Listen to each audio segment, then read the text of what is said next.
Alguma dúvida em relação a isso? Tá.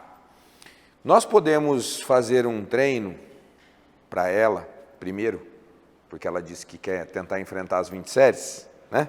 Nós estamos aí na expectativa que ela vai conseguir.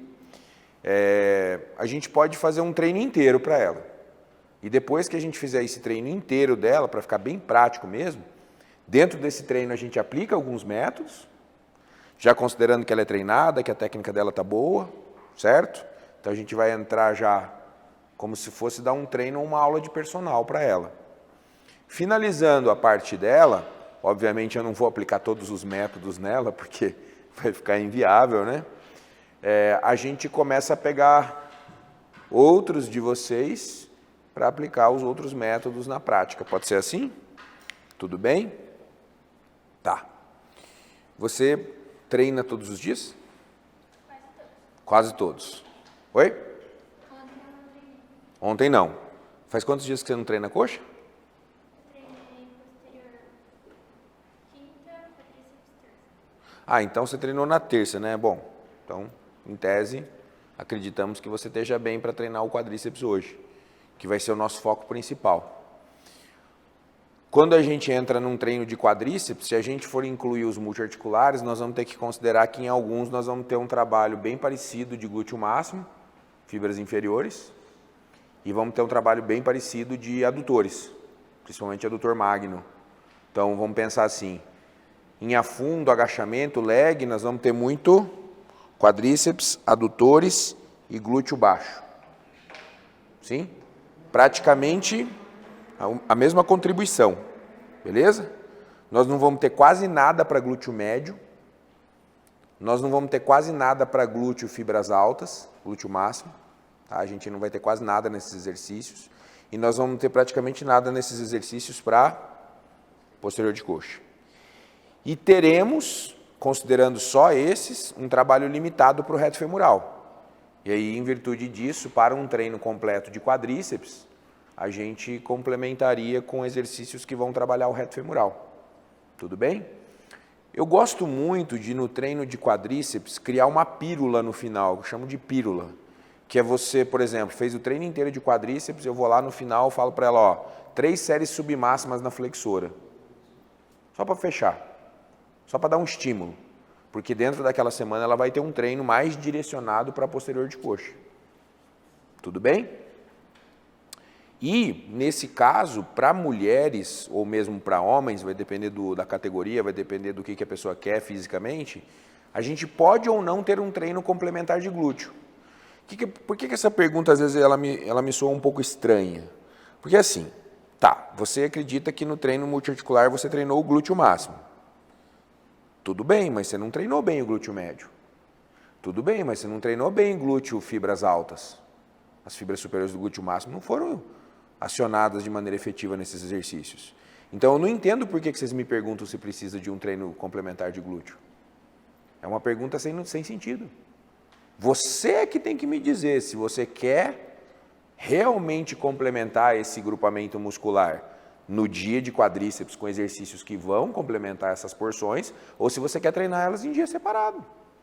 Porque você não precisa se preocupar que você tenha treinado o glúteo no dia de quadríceps, porque as outras porções do glúteo que você vai treinar no outro dia, elas não foram treinadas nesse dia do quadríceps. Ficou claro isso para vocês? E outra coisa que tem que ficar muito claro é o seguinte, glúteo é músculo hipoativo. Então ele aguenta muito mais do que a gente dá para ele. Não é igual o paravertebral que a gente está aqui estressando ele o tempo inteiro. Termina uma aula, está parecendo um veinho, né? Está ali com a lombar sofrendo. Né? Por quê? Porque você ficou usando esses músculos posturais o tempo todo. Não é à toa que você fica com o abdômen retraído, travado, não é à toa que um músculo respiratório como diafragma, intercostais ficam tensionados. É diferente do glúteo, vocês não usam glúteo para nada. Já parou para pensar que em pé ou sentados vocês praticamente não estão usando o glúteo para nada, nada, nada? Então, às vezes, as pessoas não fazem essa conta na hora de montar um programa de treinamento. Eu não tenho essa versão de ser a favor ou contra treino separado de glúteo. O que você precisa definir é se você quer complementar o glúteo no dia de posterior e quadríceps ou se você quer fazer separado. Aí você decide. Tem clientes, tem alunas, por exemplo, que eu vejo que o quadríceps com complemento de glúteo e o posterior de coxa com complemento de glúteo já fica bom. Já tem clientes que eu vejo que não. Só que as minhas clientes, em grande parte hoje, são atletas. E elas têm tempo para isso. E aí o que vocês precisam pensar é, minha cliente tem tempo para treinar o glúteo separado? Ou é melhor já colocar junto com o quadríceps? Conseguiram visualizar? Aí vai muito disso. Vocês não precisam me perguntar se precisa ter um treino separado de glúteo ou não. Vocês é que têm que entender quem vocês estão treinando e a disponibilidade semanal que essa pessoa tem. Por exemplo, se eu tiver uma aluna de personal que treina 2 vezes na semana, eu não vou ter um treino separado de glúteo. Eu vou ter um treino de inferior e um treino de superior, acabou. Se ela tiver 3 treinos, provavelmente eu vou ter um de quadríceps, um de superior e um de posterior de coxa. E dentro desses 2 de quadríceps e posterior de coxa, eu vou ter glúteo. Assim que eu dividiria. Agora, se eu tenho uma cliente que treina todo dia, excelente. Então, se você vai fazer separado ou não, fica a seu critério. O modelo separado, para mim, eu acho ele interessante, porque você torna a estimular a síntese proteica num grupamento muscular que já não está sobre elevação de síntese proteica, porque você já treinou 3 dias atrás. Conseguiram visualizar? Então, ao você ter esse treino extra ou complementar de glúteo, você está tornando a estimular um grupamento muscular que você quer desenvolver mais, se esse for o caso. Por exemplo, nós estamos com um atleta agora, eu e o Adam, masculino, que está com gota no glúteo. Então, ele vai chegar no campeonato, na hora que ele ficar de costas, ele vai ganhar o campeonato, porque não vai ter nenhum atleta com gota. Porque os homens não treinam glúteo direito.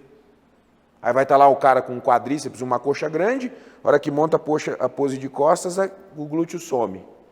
Na hora que ele montar a pose de costas, ele vai estar com um posterior de coxa igual ou melhor que todo mundo e um glúteo fibrado. Quem vai ganhar? Ele. Então, hoje, até no masculino, isso faz muita diferença. E eu diria que para quem não é atleta, você deveria se preocupar com a sua postura. Com um glúteo mais desenvolvido para dar sustentação para o seu quadril, você vai tender a sofrer menos com dores, com lesões. E ainda tem muito essa coisa do homem não treinar direito o glúteo, né? Eu treino isolado o bíceps, mas glúteo não. Por quê? Né? Por que você treina isolado o bíceps? Mas não faz muito sentido se você começar a pensar.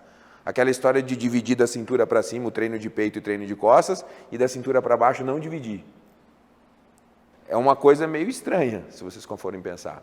Então, na verdade, não tem divisão de treino para homem e para mulher. Tem o que o teu cliente precisa. Tem o que ele quer. Por exemplo, eu tenho atleta do masculino que faz extensão na polia para glúteo. Faz, sem problema. Vai depender do perfil que a gente tem, do que a gente precisa. Se está com o glúteo pouco desenvolvido e não está saindo nos multiarticulares, nós vamos ter que buscar exercício complementar. Tudo bem? Então, é isso que vocês precisam pensar com o cliente de vocês. Essa coisa do quadril na gaveta, né, Betão?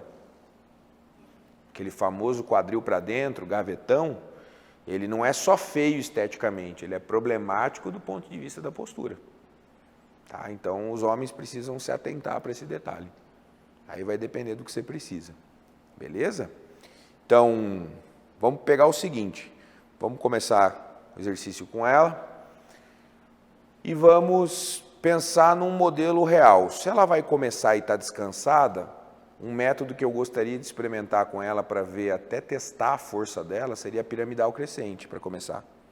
Por quê? Porque ela está descansada e eu quero ver até que ponto as cargas de treino que ela me fala, que ela faz, são reais ou estão subestimadas.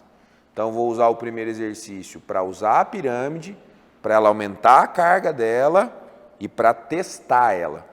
Porque eu não conheço ela, eu não treino ela, então nós vamos botar ela para mostrar o que ela faz e ver se está condizente com a realidade.